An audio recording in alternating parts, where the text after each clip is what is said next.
Hello and welcome. This is Sissy. In this video, I'm going to share about my last ayahuasca ceremony and the things happened afterwards. I will appreciate it if you can comment, like, and subscribe to my channel. Also, if you missed the first 3 videos and would like to catch up, click at the link in the description box and it will take you there.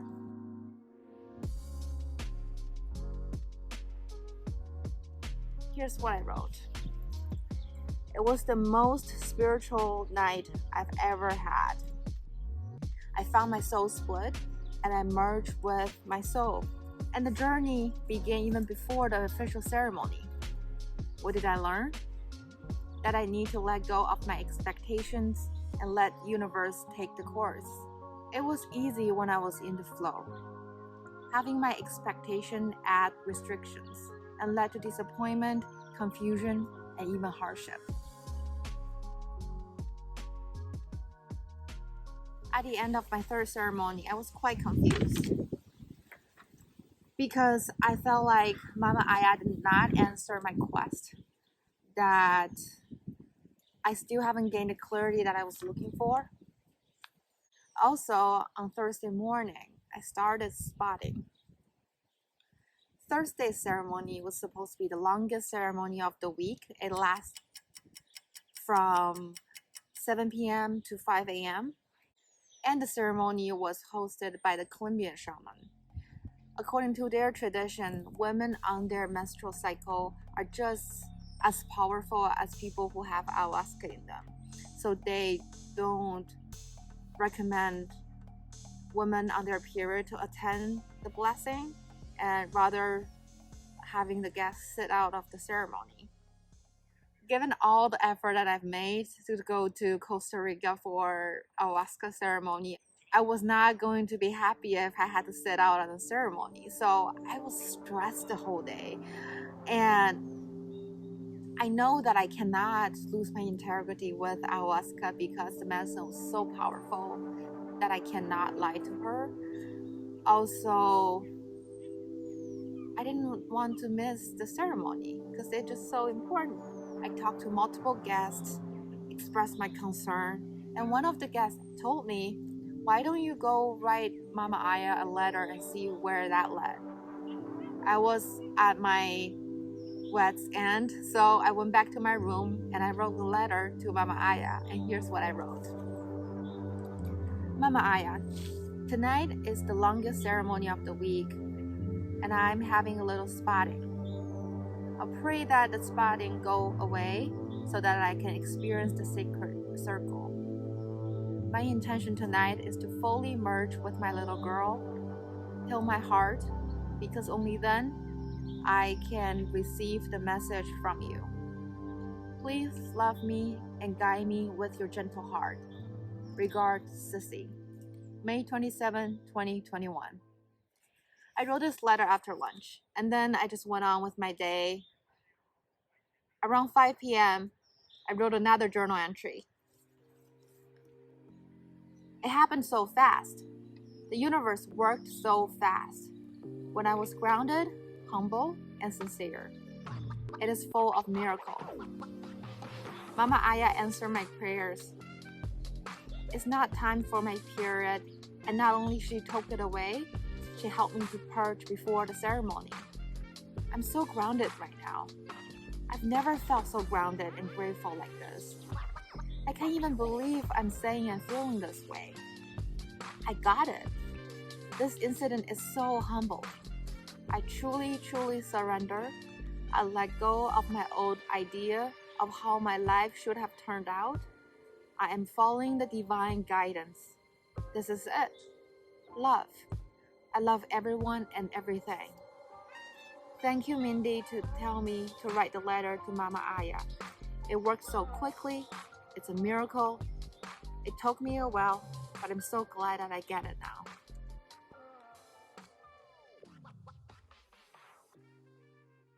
I had so much gratitude and went around and thanked everyone who comforted me and talked to me that day. So the Colombia blend was different from the previous blend that we've had. It was a lot thicker and it felt like as if I was swallowing dirt at times. Shortly after I had my first shot, I had a reaction of throwing up, but nothing came up. I went out for a walk and eventually I lay down on a hammock. On the hammock, I remember Jerry was telling me that I need to merge back with my little girl. So I just imagined this little girl standing about 10 feet away from me, and I asked her to come back to me, let me hug her and merge back to her. And in my imagination, she resisted. She didn't want to come to me for whatever reason, and I just couldn't have her. It was about at least an hour later, after I walk around, pray by the fire, that I was able to purge. I went back to the ceremony room and lay on my mattress. And then I started having illumination. I felt that Mama Aya was with me as a healer. She was fanning me, comforting me, telling me to change the position of my body, telling me to turn around, to lay on my back.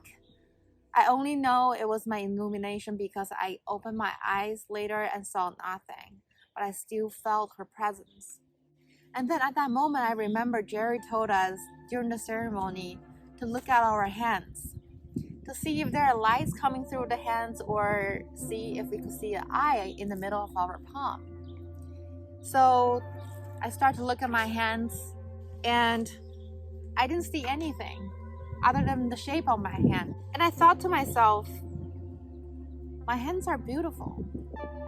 Growing up, I have been practicing piano, and in that field, people like to compare our hands and finger, and I was always told that my fingers are too short and my hands are too fat for a decent piano players. And I always have this idea that my hands are ugly. But then at that moment, I was like, there's nothing wrong with my hand. It is beautiful. And then we were called for a second shot. I drank it and I purged it. Eventually, I made it back to my mattress. And then a helper came to me and told me it was time for the ladies' blessing. I went ahead and sat next to Anna. She is another guest at Rythmia that I had become close to. I was right awake and feeling great at the moment while Anna was purging violently like next to me. And I was rooting for her because I know when everybody purges, that's when they get rid of whatever that no longer served them. And as the violet, loud purging come out of her, I feel like a thought also came out of me from the bottom of my body onto my head, that I saw the 5-6 years old me standing in my piano professor's apartment door. I was so scared, afraid to go in to report to him for my weekly practice. And then I just remembered that I had practiced piano since I was 4 years old until I was 17. I had piano lessons every weekend, and I had to practice piano for 1 to 2 hours daily. That's over 4,000 hours of I'm not good enough. There are more to practice. There are more to improvement. And it was a weekly reminder of self-criticism, receiving judgment from my parents and my teacher to improve my skill. Would you think that would do something to a little girl? And I vividly remember when I was around 7 years old, I saw this Japanese movie. I think it was by actress Momo Yamaguchi.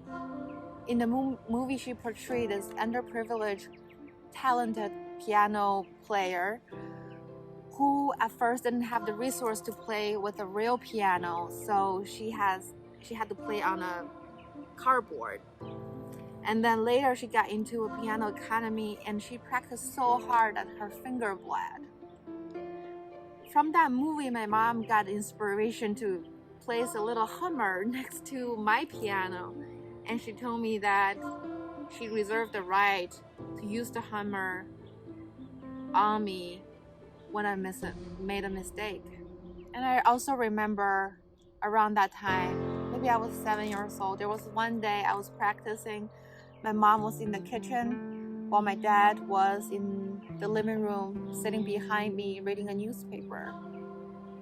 All of a sudden, I had a thought and I stopped my practice. I turned to my dad and I was like, Dad, what does death feel like? And my dad was like, why are you saying that? You're too young to think of these things. I guess the practice made me suicidal. Also, it was 12 years of practice to remind myself that I have to do something. I have to practice something regardless of my feeling, what my heart tells me, even though I don't like it. Because at the time, I didn't have a choice to not do it, to not meet my parents' expectation. I thought I must have been so scared that my subconscious somehow buried this memory so deep in me that for so long I never thought it was anything to do of who I had become. At that moment, I look at that girl standing in front of my piano professor's door and I asked her, come back to me, let me hold you. And I felt that she turned to me and she ran to me. And that moment we merged. And that was it. I found my soul split. After that, I received my blessing. It was 4 shamans working on me one by one. By the end of the first shaman's blessing, I felt like he was dusting my forehead as if he's cleaning and pressing on my third eye to open it up.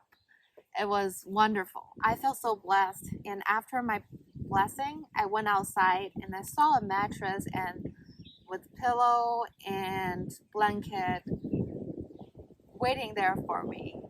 I lay on the mattress, find myself comfortable. I stare into the moon and felt her energy and magic. I felt so connected to the moon. I think I slept through the rest of the ceremony until it ended about 5 a.m. I went to my room, refreshed, and went back to the 7 a.m. yoga. I remember it was the best yoga practice I've ever had. I felt every single cell in my body was singing, and my body was thanking me for being there, experiencing the ayahuasca ceremony. At the time, the yoga teacher was playing a song called I Am Everything. The lyric goes, I am everything I want to be. I have everything I need. Looking outside the window, looking into the beautiful scenery of Costa Rica, that was exactly how I felt at that moment. I felt the unlimitedness of the universe, that I was one with everything and everybody. I felt that my body, soul, and my mind were all harmoniously singing together. And for every pose that we did, simple pose, warrior 1, warrior 2, mountain, every single pose, I felt the energy in my body, and I felt there was a reason and a purpose for every single posture in yoga. And that moment I realized yoga is beyond flexibility. It's also a practice for spirituality, to unite the mind, the body, and the spirit.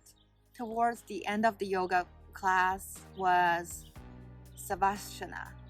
As we were all laying down, the yoga teacher connected everybody's hand to the guest next to us. And I could feel the energy from the people on my left and on my right. It was beautiful and full of love. And I burst into tears. I can't say that I've ever felt that way before, that I'm one with everyone and there's only love.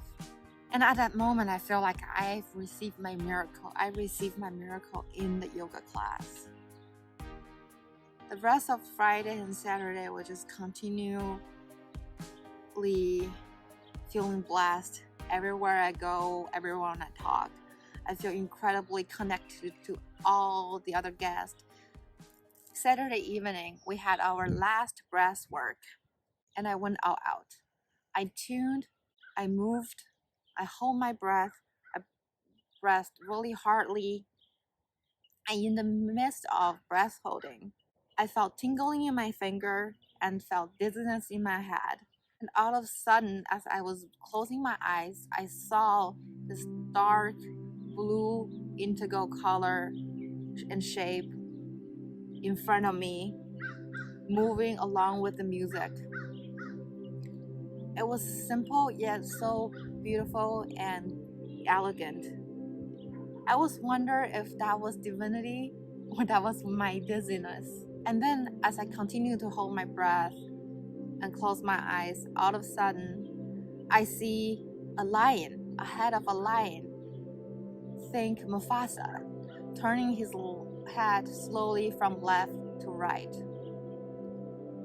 I've been thinking that my spiritual animal should be a butterfly, but why a lion?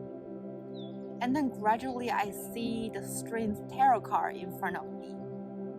The strange tarot card include a goddess in a white dress holding the mouth of a lion, as if she's trying to close or open the mouth of the lion. But I didn't feel like at that moment that was what the goddess wanted to do. They're not competitors. Instead, the lion is rather a companion to the goddess. But they were friends. And instead of forcing lion's mouth, the goddess really want to pat or hold the lion.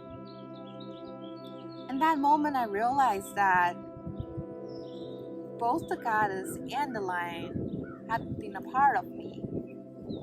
The lion had been my ego, that bodysuit I've been wearing to protect myself, while this goddess is my inner self. And with Mama Aya's help, for once, I took off my lion suit and allowed my inner self to show and shine. And I felt like the spirits are showing me this image because they want to praise me for the strengths I've shown in the last year, and that they had been ruling for me the whole time. And right that moment, I felt my neighbor next to me hold my hand, which reminded me of the beautiful experience on the Friday yoga. And then when grabbed the guest on my left, as I was grabbing Christy's hand, I felt that she grabbed me back and she kissed my hand. And it brought me into tears. I felt as if she's my mother. Not my biological mother, but my mother in spirit. I felt her love and her kindness. When the breathwork practice ended, I went and hug her and thank for all the blessing that she sent my way. And it was just so beautiful and I felt connected. So that marked the end of my ayahuasca experience. I came out of this 4-day experience feeling oneness, feeling connected, and feeling love from everyone and everybody. I felt that I didn't have the specific action step for the thing that I wanted to ask for going into the ceremony.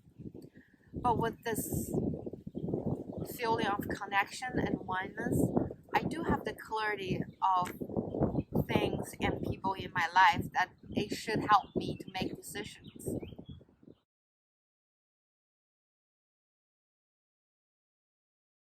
Stay tuned and I hope to see you again.